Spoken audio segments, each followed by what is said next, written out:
Hi guys, it's Lisa. I am putting together this video because it doesn't seem like the SIS is pulling up accurate reports for us right now. Edgenuity is aware of the problem and they are working to get the problem resolved.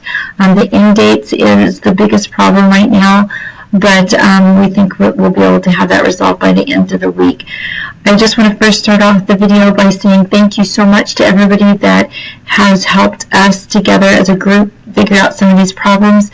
Please remember that we are the first school in the nation to be using the SIS program with Edgenuity, so we are going to be getting a lot of glitches and bumps in the road, but hopefully by second semester we'll be able to have all those resolved and we'll be able to keep moving here.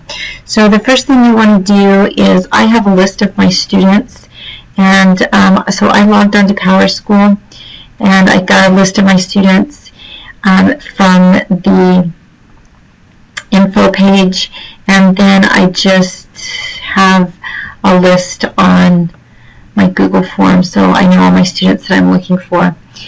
The next thing I did was I went over to Edgenuity and I knew where my groups were. My group was fall ACT and part-time and district students. That's going to be your default anyway. And then courses, I am just looking at my ACT reading course section right now because my kids have that due date of 9/28. So ACT is set up a little bit differently, but still they're required to have certain pacing. So I applied that. So then when I get this report, I've got every single one of my students in the red. You can see that I've got kids that haven't even logged in yet, and it goes all the way to the second page. The first thing you want to do though is sort, and you want to have your zeros up at the top. If we're doing behind 20% or more, then you're going to have to calculate what 20% would be at this time. Our due dates work in Edgenuity for the progress date, or I'm sorry, the target date. And so if your target date is set correctly, which this is my target date for my kids that are taking the ACT class, then they are going to be red. So any kids that are in the red are behind. And you can see that all of my students are in the red because their ACT reading is due on the 28th, and so now I'm going to start getting a little bit stressed, but that's okay. Even kids that are preparing for ACT get behind, so that should help you maybe feel a little bit better about your recovery kids and that all the advanced kids are behind too. So now what I'm going to do is I'm going to, because I know all my kids are behind, I'm going to send out an email to all of my students. I don't have any students on page 1 or 2 that aren't behind. If you did have students that weren't in the red, then you wouldn't send them an email, but it's going to all my kids. So I go back up to PowerTeacher and I'm going to send my students an email. If you have students that are not behind, then you can go through here and you can click them off, and they will not receive a letter. I'm going to send the letter to the parents, and I'm going to send the letter to the students also.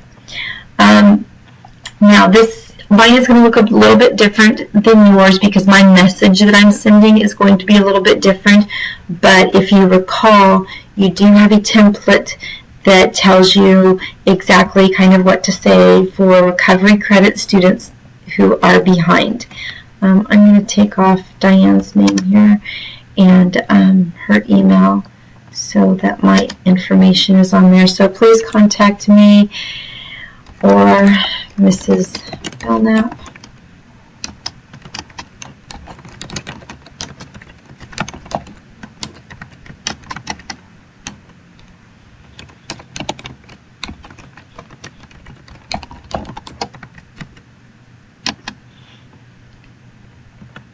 And warm regards.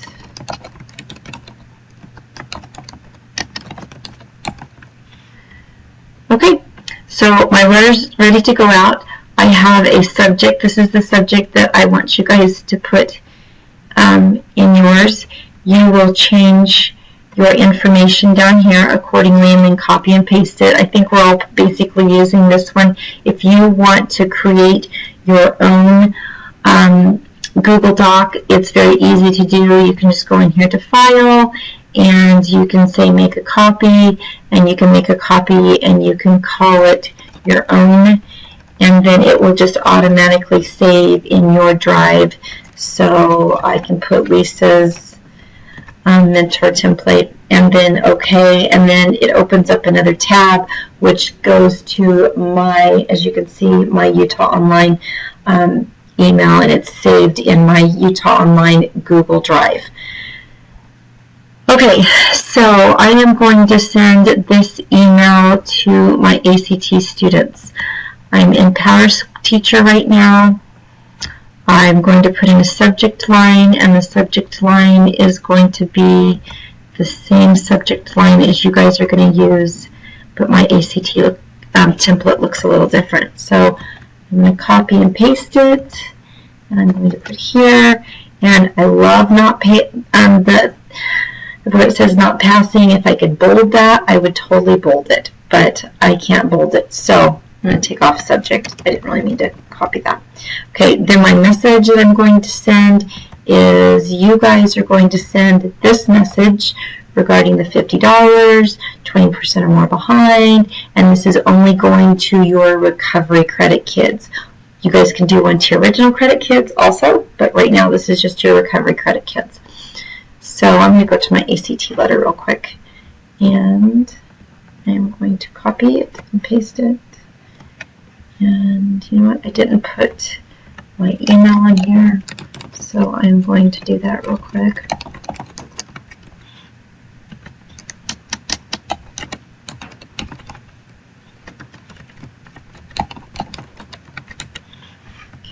I'm going to copy and paste it again, and then it's going to go over here to my email. I'm going to copy and paste it, read through it again if you want to, but right now I feel good. If you wanted to send out an attachment, we can. We don't have any attachments right now. And then I've got all my students selected. Remember, if you have a student that wasn't behind, please deselect them, or they will totally freak out if their parents get an email saying that they're behind and they're really not. Okay, so go ahead and I will send this, and it takes a minute for it to load because it's going to be sending it to lots of different people. You will get a copy of this as the teacher, and then your vice principal, which we don't have a vice principal, so Kelly will get a copy of it. So you can see that all of these were successfully sent. However, I do have, did I see failed? I do have this one that failed, and I do have that one that failed. And so I can see that it's, I can move this over. Anyway, I know what student that is, and I actually know what student that is. That says Kaylee Levine, and then I'm pretty sure this is Caitlin Kelsch. So anyway, if you get that, then let's try and figure out what's going on as far as getting the correct email addresses. So if you find a student that has an incorrect email address and you sent out an email, could you please let Krista know, and she can get into PowerSchool and change that for you. Again, if you have any questions, let me know. I think this is probably going to be the best way to resolve this problem. Just to review one more time, you're going to run a report on your students who are falling behind, and you can see mine are all behind. I selected my groups, my course. I really tried to narrow it down as much as I could, and then I had a copy of all of my students. I printed that for myself because I just print, and I just circled the kids that needed to get a letter sent out to them. I next then went to, what happened to my PowerTeacher? I went to my PowerTeacher, and I selected email my students. I don't know if this is going to let me go back so I can show you guys. Yeah. So, and the way I got there was I clicked on, oops, I clicked on the email icon. It brought it up. There's all my kids. I took kids off that weren't behind, but all my kids were behind. And then the subject, the content of the letter, which you are finding here, then the one that we've already shared. And then as soon as you're done with that, you'll come back, copy, paste, and send. And that's all there is to it. So I'm trying to keep this video short and I'm talking really fast. So let me know if you have any questions. This is already a 10-minute video, so I'm sorry. Good luck. It's very important that we make sure that we get accurate information out. We are rapidly approaching the end of the quarter, and all of a sudden I am starting to get lots of emails and lots of panicked phone calls from parents that are realizing that their students are not going to pass. Thanks, you guys. Give me a call, and I will talk to you soon. Have a good weekend.